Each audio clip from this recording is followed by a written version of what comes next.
Hey there, you want and need grant money, but you aren't sure how to build a relationship with funders. In this video, I'm going to show you our custom framework for how you can connect with funders in an authentic way so that you can double the amount of grant money that you're bringing in right now. Plus, I'm going to share with you how we are building some proprietary AI tools to help you with this framework I'm about to teach you. With that, let's hit it.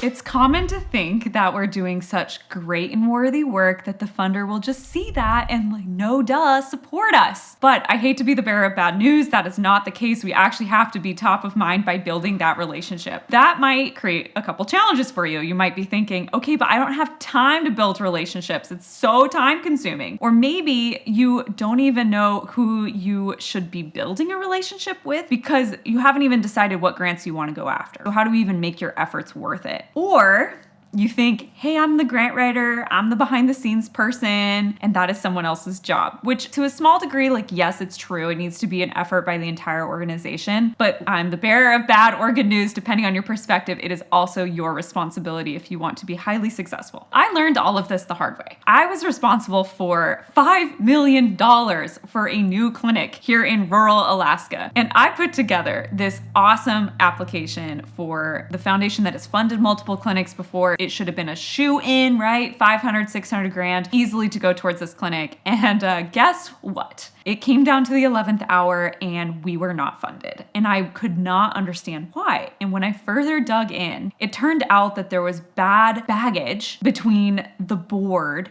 and the leader of this clinic, or this basically who was building the clinic. I mean, years old history. And I had no idea. I had no context for that. If I had had a stronger relationship with that foundation directly, I could have been let in on that insight and figured out how to navigate it. We did eventually get money from this funder, don't get me wrong, but it was so much harder than it needed to be. What I learned from that experience is that I don't get to just be the girl behind the computer. I actually have to be building the relationship with the funders so that I'm not stuck. I'm not gonna be blindsided, because that's one of the worst things that can happen, because you can then be the best grant writer in the world, but if you're missing things that a relationship could have revealed to you, that's going to affect your win. But that same organization I was working with, they did love my work. So they invited me as a guest to this really famous funders garden party. And that's where all the who's who of local nonprofits were and the major funders. And so by knowing the framework that I'm about to teach you was actually how I walked out of there with a pocket full of business cards and follow-up conversations with different funders in my area that really catapulted my career forward. Let's get into what is this mystery framework? The organic networking framework. This is a methodology for creating opportunities for yourself, and it is a system you can use for literally any goal you have in life. Whenever you don't have expertise and a strong web of contacts, you can deploy this method to get help and move so much faster and joyfully to whatever it is that you're trying to do. So step one is building a contact list. Who do you want to connect with? Start by developing a funding strategy, and that's going to tell you how to prioritize your energy and attention, because we always advocate for less grants than this spray and pray approach, because relationship building does take time and energy. So why not really target that where we know we're going to get good results? Step two is reaching out and requesting the informational interview. You might be wondering, well, what the heck is an informational interview? It is when you have an intentionally curious conversation with someone where you don't expect anything from it. Most conversations are 50-50. I tell you about you, you tell me about me, but these are different. The nature of them is more like 90-10 or 80-20, where they're speaking 80% of the time and you maybe only 20. You're really there to learn. You're there to be mentored. You're there to listen. And it is differentiating, because people feel very special when they feel very listened to, and not you're just listening to then come up with what really you just want to say next. And the one major thing I want to emphasize is that it doesn't always have to be this formal where you're sitting down, you have a series of questions. I have had informational interviews with strangers on the airplane, at networking events, at the coffee shop, whatever. But it's all about me bringing in this style of conversation where I'm asking questions, I'm being curious, I'm open to possibilities, and I'm not expecting something in return. And this distinct flavor of conversation is a skill to build that will serve you well. Step 3 is in that conversation, see an opportunity, let's take action. Maybe you see there's an opportunity to help them. Do you have a contact or a resource that would be useful for them? I'm a big fan of giving first. And if you are invited to share something about yourself and your organization, which is often what's going to happen at this point, they feel like, wow, you've really listened to me. Tell me about you. That moves us into step 4, which is talking about you effectively. This is where the tangible transformation sentence comes in very handy. This is a structure we teach where you use one sentence to describe who you serve, the transformation you provide, and the pain you avoid by delivering that value. It's a simple sentence, but it goes such a long way. It's sort of like your little elevator pitch, but it's even better because it's literally a short sentence. Through the questions that you've asked, you have identified in your head some next steps. And now is a good time to make that ask, such as, hey,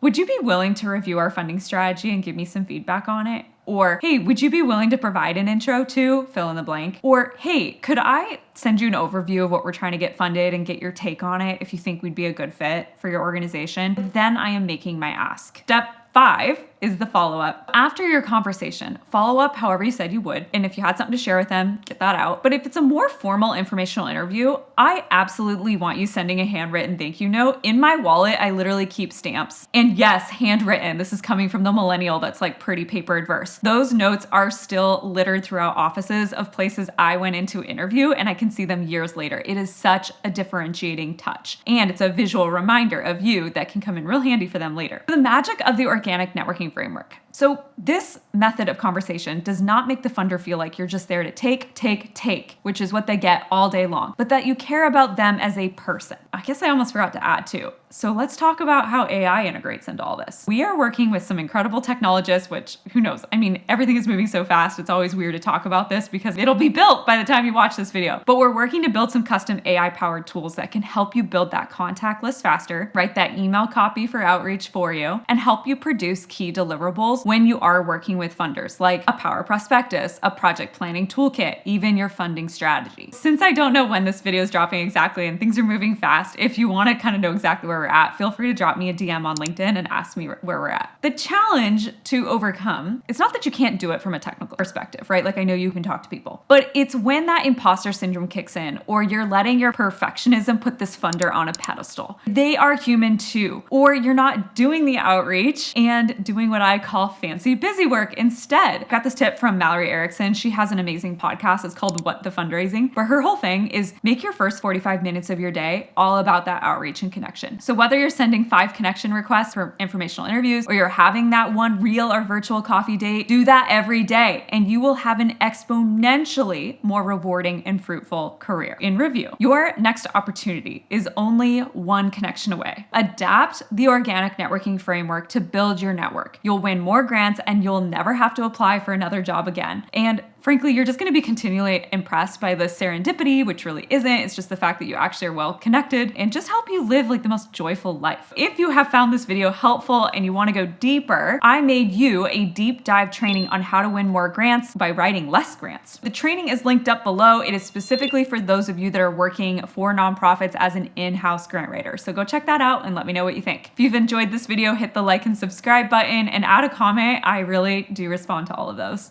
All right, that's a wrap. See you later.